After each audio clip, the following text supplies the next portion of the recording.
So the second thing I'd like to tell you guys is, number one, about that bluebird right there. And number two, here's my daddy's urn. That's what I set you guys on top of. He has a place of respect. When we get to that, explain to you why. Man did be a good job. Okay? That's me and him right there. That's my name, Jerry. That's my manager plaque. I covered up my last name, obviously.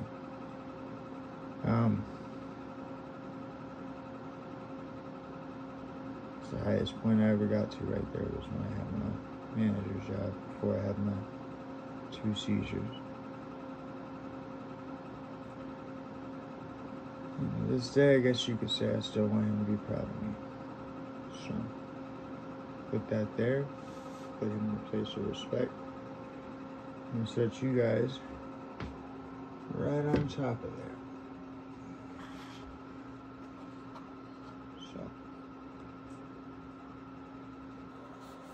So, second thing I want to explain to you guys is why I have my bluebird right here. Because this gets me to the next part of my life, and that is abuse. This was physical, but this was more in the lines of beating. And this little bird right here sometimes was a part of that. And this little bird right here was my only friend. I'm going to explain to that. So, since I had survived the car accident, obviously, and since somehow miraculously I was better, caused my father to be angry. He didn't want to have a child, let alone a son. And he was trying to manipulate my mom into becoming a stripper, which she eventually did. He used the pills to do that, but they both used me against each other. And so sometimes that was my mom using me to keep my dad, and sometimes that was my dad using me to keep my mom, and sometimes that was one of them showing that they didn't give a shit about me. Have that out there, give a shit. Sometimes that was them showing that they didn't care by beating me. And sometimes, no matter how hard they threw it, no matter how hard they hit me with it, and see there's a chip on the tail, but no matter how hard they hit me with it, and no matter how far they threw it at me, this little bird right here, it never broke. And so sometimes I would lie, clutching on the floor to this little blue bird, watching the light pass through it, crying, and for some reason generally naked. I don't know why.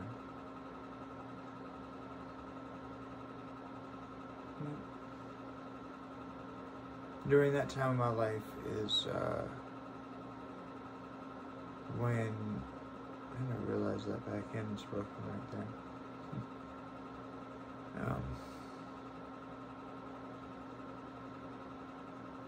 That must have been when it used to cut me. This was my only friend. And so in this little bird, little blue bird,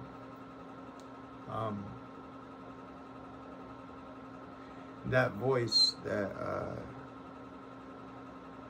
the angels used to, or that channel, I guess you'd say, that the angels used to speak speak to me through, and they would tell me they were going to put me in my body, or I would hear that that something hadn't worked out, and they would try something else later. So they used to cut me.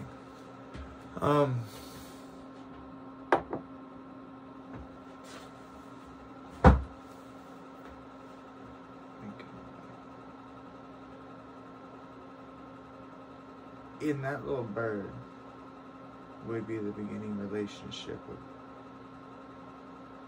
what has now evolved into my relationship with God.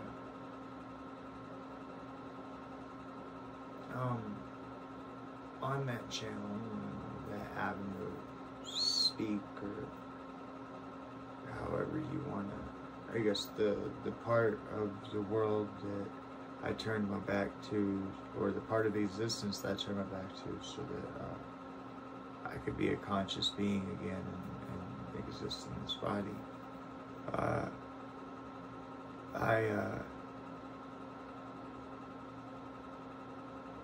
What you call it? That avenue of speak is where I started connecting with a female or a feminine voice, I guess is what I would say.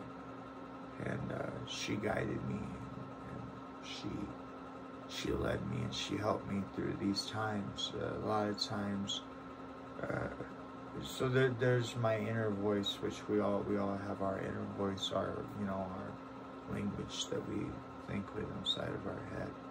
But this was clearly separate, and this was immediately on the onset of my abuse. But what you call it? But what ends up happening here is just that I started developing this relationship with what I now call God, or what I now understand to be God. I was connected at a very early age, and I didn't really realize it. It's the thing that kept me warm and comfortable. It's the thing that guided me through hard times. I've shut it off before, and when I was a meth addict, it would shut that voice off. I just didn't want to deal with the world at that time. I was 14. I had ran away from an abusive home just to be abducted and be sex trafficked until I could get out. So I was abused by my parents, both my dad and my mom, one physically, one sexually, and I was abused by the world, or a member of the world, man. It's not the world's fault. It was the choice of one individual. I say it like that because the man happened to be black. But I don't view it that way. I don't begrudge black people, and I don't look at black people in a negative way. Actually, when we get to another one of my spiritual experiences here, you'll actually come to find out how I view black people. And I think it might be challenging for you, but it is very respectful. At least is how I intend to be about it. But he was, and it doesn't matter, because you can't judge anybody based on anything. I get to that part too. Judgment is not your friend. Somebody lied to you, somebody lied to me, somebody told us that through judgment we can have power over a situation, or we can have control over a person, or if we can be quick-witted enough to come up with an insult before somebody else comes up with an insult, so we tag them or label them or prejudice them, or we put them in a box that somehow we'll have control over them or power. It's garbage. It's filth. It's not true. You can't label anybody. You can't judge anybody based on anything.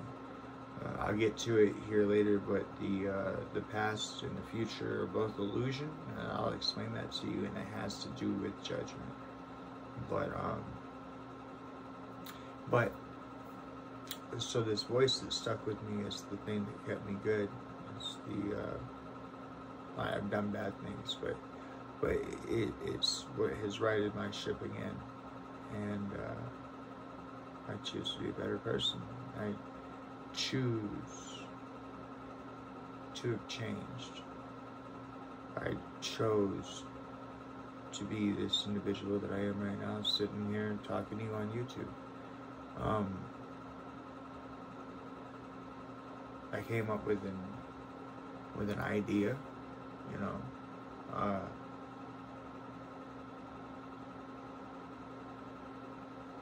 Let's talk about this for a second.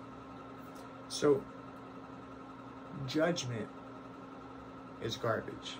It doesn't work, okay? And the reason is because number one, when you die, okay, it'll go black. But when you actually die, when you die, it'll go black. That's the veil. You have to transcend the veil. I had to transcend the veil to be in the room with my own body, but I also had to transcend the veil to get back into my body. That's why I explained the hallway or lit path. Okay. But when you die,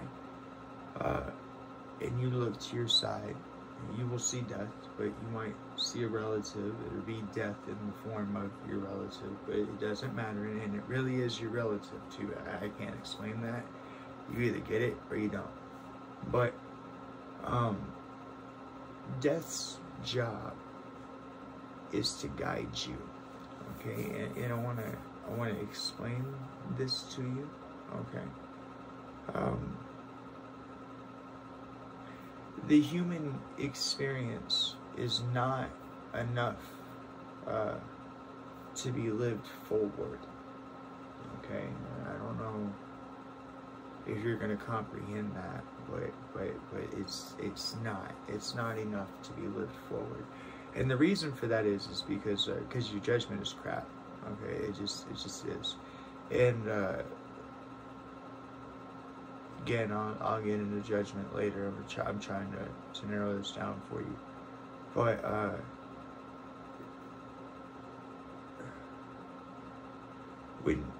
when you pass over, you get walked backward through your life. Okay? And when you do, you see your life through the perspective of other people. Okay, so there's, shout out to ayahuasca, right? There's drinks and things that you can do, DMT, okay, that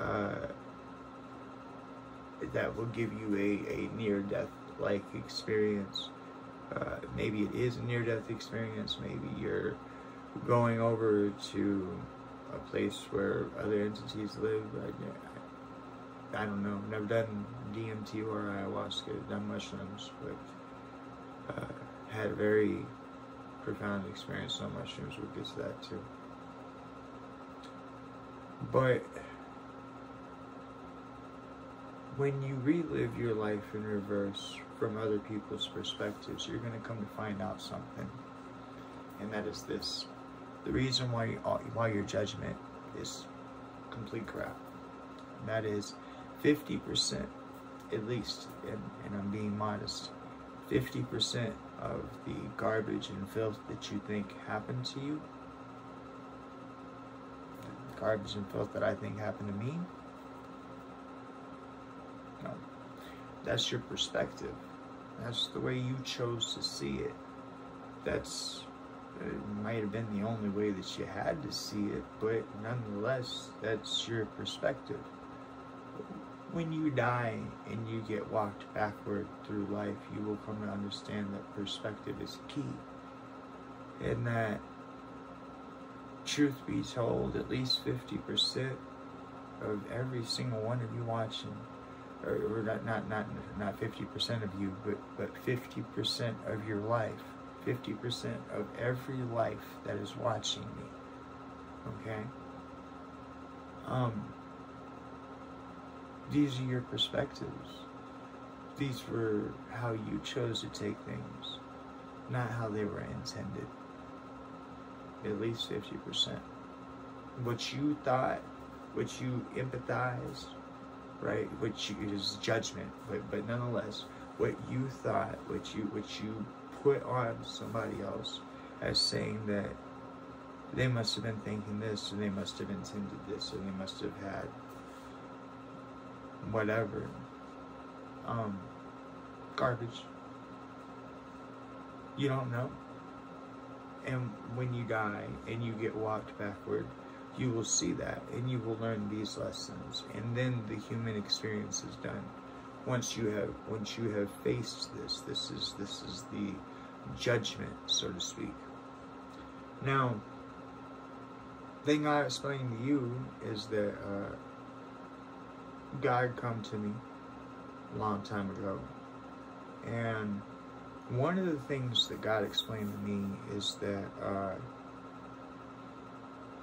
God does not judge you. What I mean by God does not judge you, first and foremost, is that there is a one God, or not an emanation of, but a source from which emanations come from. And the first thing that you have to understand about God, and the reason why I choose, at least right now in my life, unless my life leads me somewhere else, and I'll follow it. I follow my intuition. I follow Spirit. Praise God.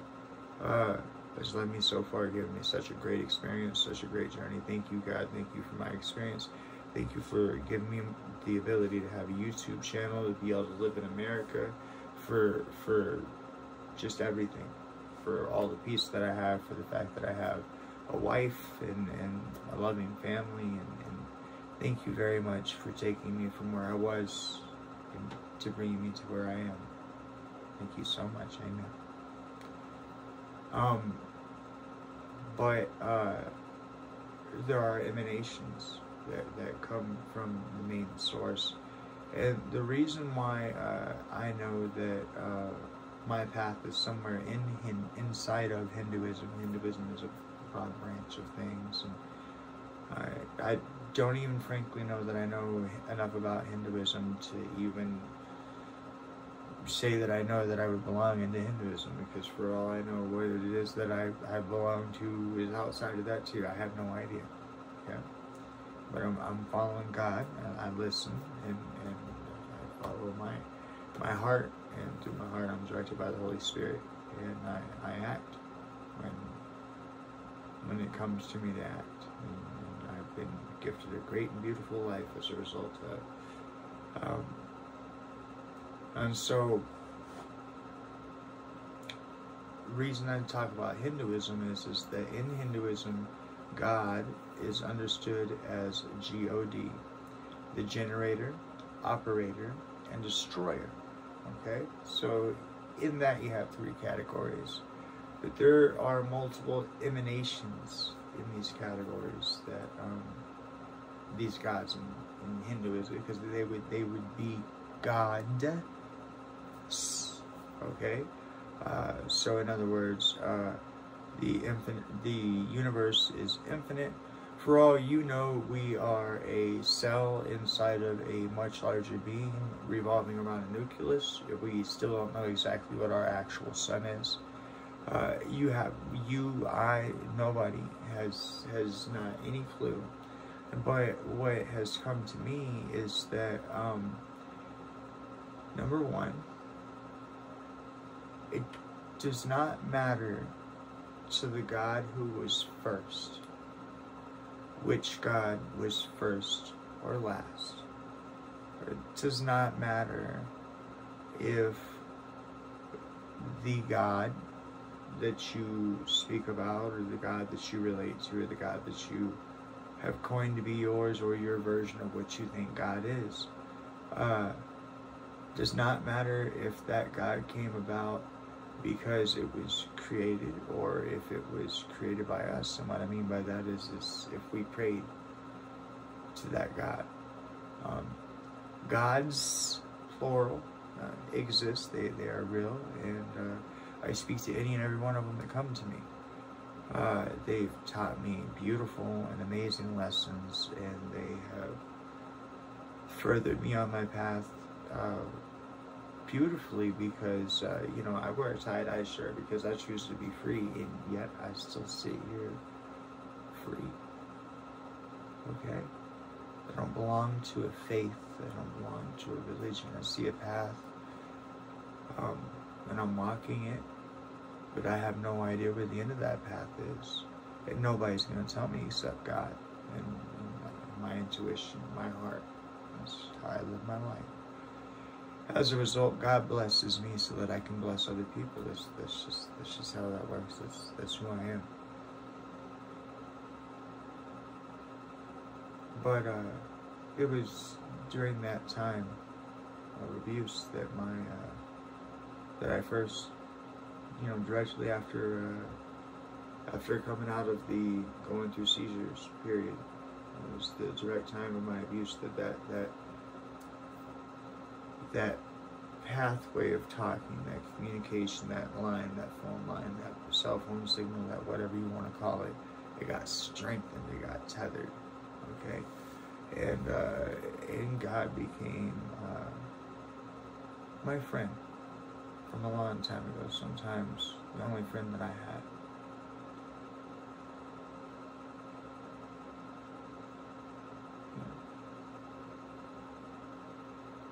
God helped me to get through a lot.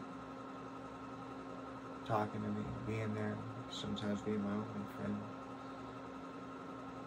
Through all of the abuse, through all of the loneliness,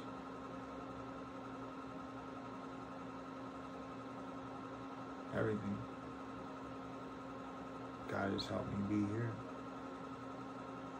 And the biggest thing I say in closing this segment of it is that what I find so interesting that I had never considered before is that a lot of people point out to me that even though I was abused and things happened to me, and even though I've done things,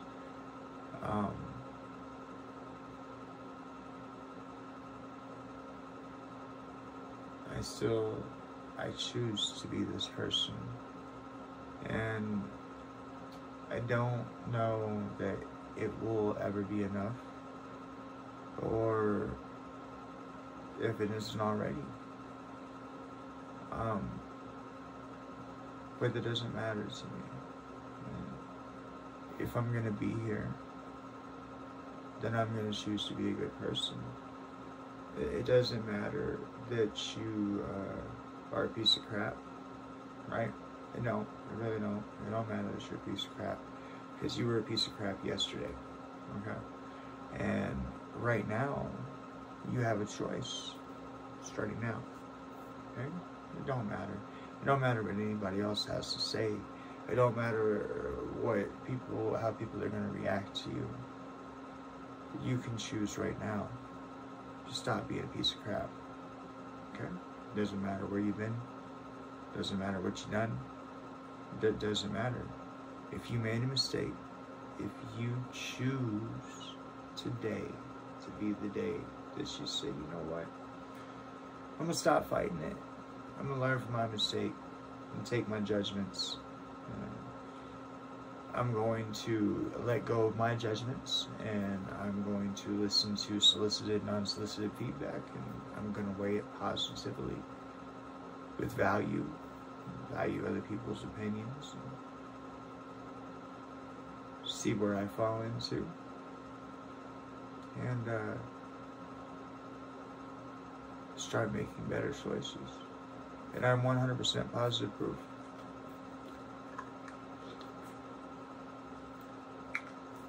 that you too can do that. So, I'll leave this part there. Alright, so now I'm gonna hit y'all with my business plan, right? So, I mean every bit of what I'm saying, I'm technologically illiterate, so I don't know if there possesses a way for a account. And of course, I'd be expressing that to my bank and to PayPal. That's the only people I'll take any information from. But I don't know if there possesses a way for an account to be viewable to the populace without being touchable. I don't know, so I had to figure that out. But this is what I'm promising. This is what I'm planning. This is where the goal is. Okay. So I have lots of things I want to do. We're going to name off 2 of them in this business plan, and we're going to start ourselves a model for how we can change the world, just with me being on this simple YouTube channel and you hitting the donate button. All I'm asking for is $1. Hear what your dollar going to do real fast before you judge me. So, when you give me $1, okay, so you're going to hit that big red donate button.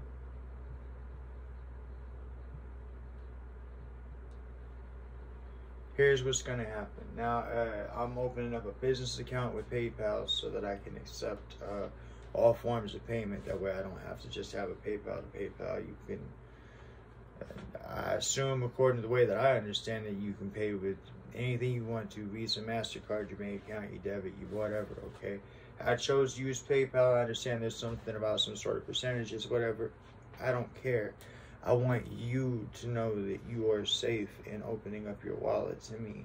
And I want to make sure that's done through the most reputable that I know of, which is PayPal. Okay, I could be wrong, but it appears to be, when you say online banking or internet, I think the word PayPal. So there you go. So that red donate button is going to put, whatever you donate to me, all I'm asking you for is $1, but I'll make it so you can put more if you really want to, but just, thank you. But what's going to happen is that when you give me $1, okay, I want you to know what I'm going to do with it. So it's going to go to this PayPal account. Now, I'm sorry, okay, I understand I might be a little paranoid, that's fine, okay? I don't like the idea of my money just sitting on PayPal, okay? So what will happen from there is once you give me that $1 goes from PayPal to the checking account, which is always going to be empty, because the second I put money in the checking account, I'm going to sort it this way, and I'm letting you know how I'm going to sort it. Okay, so we have checking.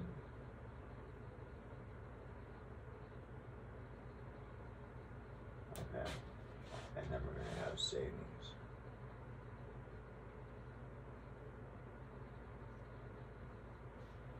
And over here, we have personal.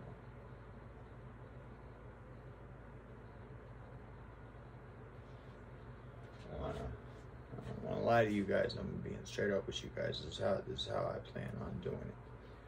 Okay.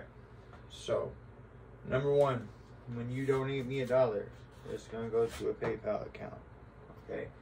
That $1, what'll happen is that right off the top, okay, while it's still in the PayPal account, I'm going to use 33%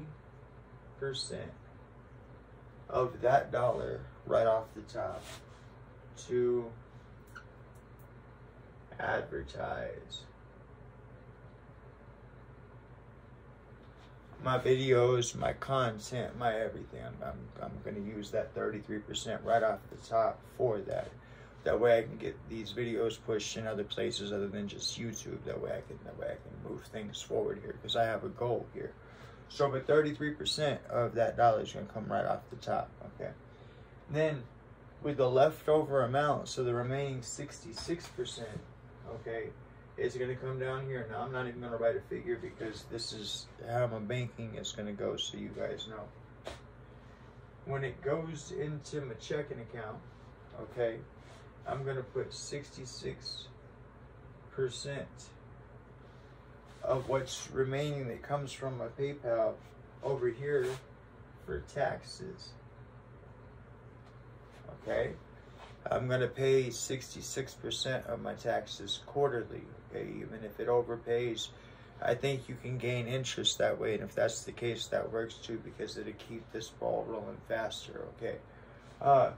But I'm gonna pay 66% to my taxes. It's gonna sit in a savings account until I pay quarterly every year. Okay, 33% of that is gonna go right over here, right? So, well, I guess it'd be, well, no, I'll leave 1% in the checking account. So 33% of that is gonna go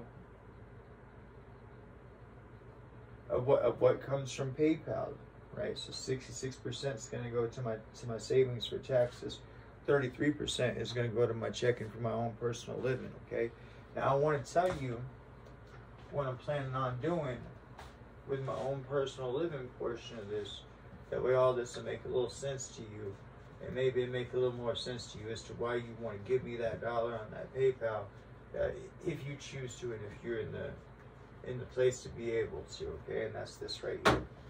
Okay, so that 33% that I set in my checking, of course, you know, I have to pay my bills and such as that. But if I get enough money in there, if you can help support me, if you can help me make this my 9 to 5, okay, if you can, I'll dedicate myself to it. There might be a day lapse here, day or two lapse here coming soon, because I've just hammered at this. I built this thing, and then I've been hammering and teaching myself all these things. I still haven't even figured out how to put these videos to YouTube, but I know that I'm getting the film taken care of, and then as soon as that's done, then I just got to set up the PayPal account, which I'm talking to you about now, and set up a what you call it, figure out how I can even post these videos onto YouTube, because I don't know that yet. But when you give me that dollar, and I put 33% to advertising initially, and 66% of that comes from my PayPal account to my checking account, right? And 66% of what comes to my checking account is going to go to my savings, and 33% is going to go to my my actual what I live off of, right? I'll leave that 1% in there for emergencies, or in case we want to splurge on the on doing something for the channel or something like that. I don't know, okay? But what'll happen here is this right here, is I'm gonna take that 33% and I'm gonna buy real estate.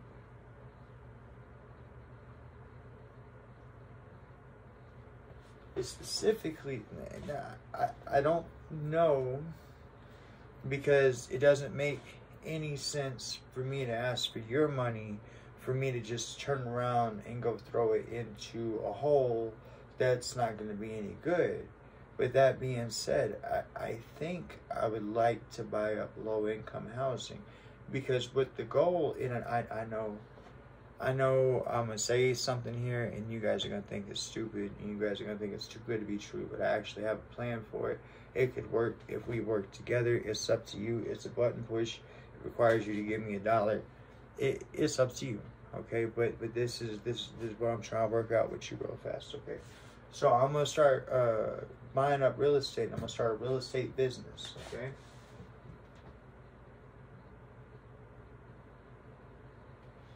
Now, if you give me your $1, like I say, these things will go this way. This will be 33% goes, you know, like I said, I pay my bills first and all that stuff. And when I can afford it, I will invest in real estate. And I'll put videos on here. That way you guys can see that I'm doing the thing. I believe in holding myself accountable, so you guys will be able to see this. All the way from me starting here in the shed to the whatever this ends up being, okay? But what I would like to do is I would like to buy low-income housing, okay?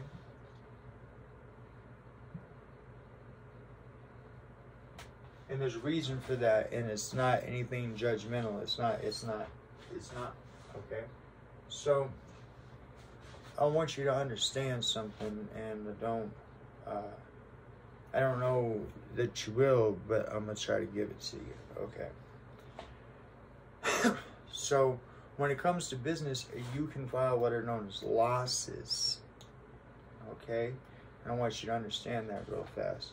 So, you hit the dollar, okay, 66 gets set back for taxes, and then whenever everything gets returned, that money will go right back into real estate for buying low-income housing is what I'm hoping for. But again, like I say, I'm not going to sink my money into a hole. I want to make wise choices, okay? But because I want to make these places where people can live at, okay? So, excuse me. So I would like to buy low-income housing, and what I would like to do is this right here. Now, it's my understanding that if you buy like a sixplex that's low-income housing, okay, then you're guaranteed you get the money because it's low-income housing and the state has something worked out. And I'm talking about giving you guys cushion on both ways on that, and this is how. So you buy low-income housing, right? And let's say low-income housing promises you $1,000 a month. Okay, whereas they charge the tenant, let's say $650. Okay, this is we can end homelessness like this. Okay, I don't know how to display it on the internet. If there's a way for me to figure that out between PayPal and my banks, I will. Okay, that way I can hold myself accountable. That way you can look and you can see what's going on. Okay, but if you hit that dollar button right now, okay, this is what I'm planning on doing with it. Now I got to get me straight. Okay, I literally, this is it. This is what I'm doing right now. I'm devoting my heart and soul to this. This is. I need to see where this goes, and I feel that God has called me to it, and that's where I'm at with it. And this is the last of the videos for me to produce. As soon as I get it all edited, I'm putting it out there. But it works like this. Sorry. If you guys can donate me enough money, okay, then what ends up happening is this right here. Is that the money will be handled as I explained, and I will buy low-income housing. Okay. If they pay me $1,000 a month, okay, and I get so first I have to buy low-income housing. Second, I have to have enough low-income housing to make an impact. Okay, but we'll get to that, and I'll figure out. At the very least, I'll just come up here to this whiteboard and I'll talk you through what we're at on things so I can hold myself accountable. I mean that. I'll do that. There's no reason why. I can literally, I'll treat you as if we are a relationship, right? And I will let you know, as far, when I say relationship, I mean business partnership, and I'll let you know what it is that I'm doing with our channel as far as where we're going with things, okay? But the plan here is this right here, is that of course I gotta fix me, but I buy this low-income housing. I buy enough of it. If they pay $1,000 for the person to pay $650, the reason why I got those two put up on the board is this right here. If you guys donate me enough money, then what we can do is this.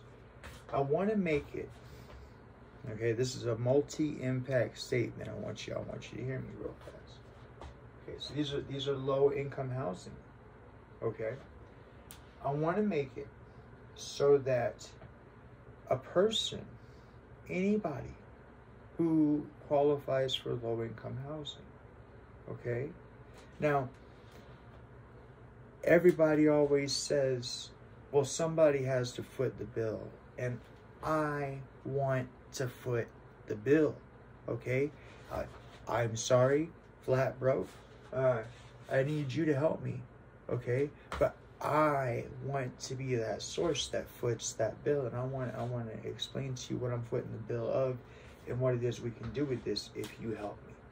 Okay, so if you donate me enough money and I get enough low-income housing and I get enough of them, okay, then this is what can happen. I want to make it so that a person only pays rent once every quarter, okay? So that's once every 3 months, okay? A person would actually pay rent once every 3 months. Now, here's what I mean by that. So this is all things are double-edged, but this is a good thing, both sides, okay? So number one, when the state pays me $1,000, when the person's only given $650, the state is bumping me up $350 per person, okay, or per rental unit, okay. So if I make it so that a person only pays rent once every quarter, so once every 3 months, okay, then what ends up happening is that 2 of those months the state don't pay me $350. So now your taxes are more effective. That's one thing. But then the other thing is this right here. Now you as the person renting, okay, you still have an obligation of $650. Okay, so every month you as the, I know I just said that you ain't paying rent but once quarterly, and now I'm saying you're paying rent every month, but you are paying rent every month. Okay, you will not lay back, relax, none of that. No, you will have a job. Okay, but we're gonna get you somewhere with your job, and we're gonna make this thing possible. Not the only way to do this is there has to be money coming in to support this. But I want you to hear what I have to say real fast. Okay, so if a person is in charge of coming up with $650 every month for their rent because they qualify for low-income housing, okay, and I'm telling you that I am only charging them once every quarter, so I'm only taking that $650 once every 3 months, then that allows for $1,300 every quarter, right? Now, here's what I propose.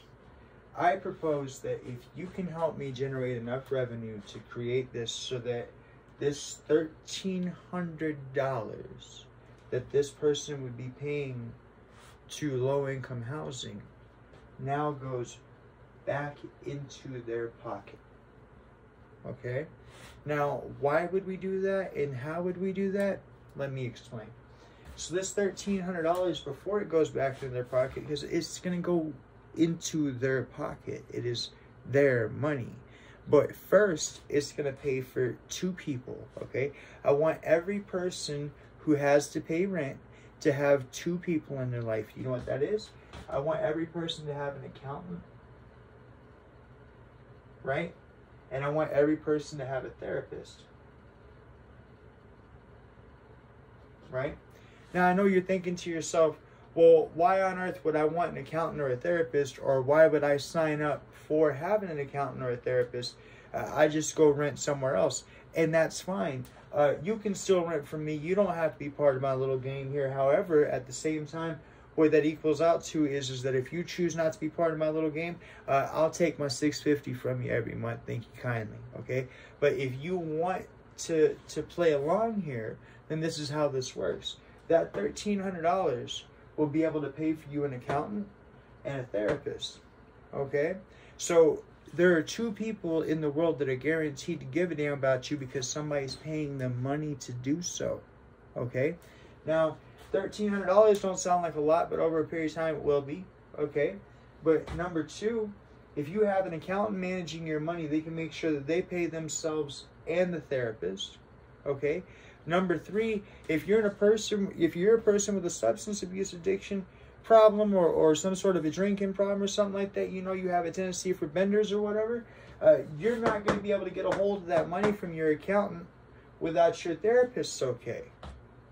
Okay, so now you have an actual, real responsible $1,300 every quarter of the year, okay, that handled properly by an accountant and therapist will be used responsibly in your life. So if you have child support to pay back, if you have overdue taxes, if you have bills to pay, these 2 individuals are going to make sure that you pay them. So that way we have forward movement in your financial future. Do you understand? Okay? And so eventually, as you fix all these things in your problem, in your situation, this $1,300 gets set back and set back and set back, either A, for you to buy a home, B, for you to do something with your credit, or C, to move into a better place, whatever it is that you want to do. Eventually, I will have better homes that I buy as part of this, as this thing keeps on going. But what I need from you, my business plan, it all hinges on you. you got to hit that donate button. You got to give me at least $1. All right, it's $1, okay? That's what I'm going to do with it. 33% of it's going to go towards that, okay? I'll make my money off of, I mean, I won't make any money. That's kind of the point, is that I'll be making my money off of the donate button, off of the 33% where I told you to go, where it'll come from, right? So I'll live off of that. But my goal, okay, is to buy up as much housing as we can. That way we can get people off the streets. I want you to understand this does a couple of things, okay? So number one, if you get people off the streets, you know what you lower? You lower crime. That's right. When you don't have people on the street with nothing better to do than to have their hands in their pockets and walking down the road, right? Peeping stuff, contemplating, figuring out what they're going to do, you have less crime, okay? But they don't have a real reason to want to step outside of crime until you can give them a home. And you can't give them a home until you start solving things. And I think this is where it starts at, okay? I think that we can generate enough money to make it so that eventually no person has to be homeless. Now there are people out there that like to be alone, and there are people out there that have their own way of life, okay? And that's fine, okay? That, you know, but for the majority, we can make homelessness a past issue. Now I want to tell you something else we can do. If we get this going good enough, okay, because this can actually generate money over a period of time. It's just a slower clock. And I don't mind doing the slower clock if what we have going here is we're helping people, we're lifting people up, we're better in our community, and we're making things happen. And like I say, that what if for this holiday season, what if you had an accountant and a therapist that had helped you remembered all the little things that you had brought into the therapist, that you talked about your girl, or you talked about your kids, or you talked about your dog, right? And so you got a person that actually gives a damn about you, listening to you, help you figure things out, right? But then you also got an accountant to make sure that you set back enough money. How would an extra $1,300 have helped you this holiday season, right? And what if you could provide that to the man who qualified, the man, woman, family that qualifies for low income housing, okay? But you can. And it's right here in this, what I'll do with it. I'll like I say, when I make a move, I'll check in with it. I don't, you know what I mean? The second I go to buy a house and I go to get some low-income housing and whatnot, what I'm doing with it or whatever, I'll let you guys know, okay? And I'll let you guys see what's happening with it and what's going on.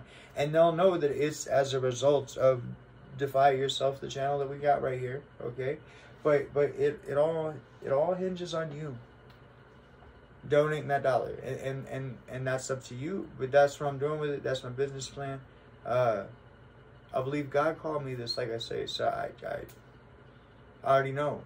But nonetheless, though, thank you very much, and you guys have been a joy to host. Even though I know y'all been talking to me, I've been talking to you, and y'all take care of yourself. All right, later.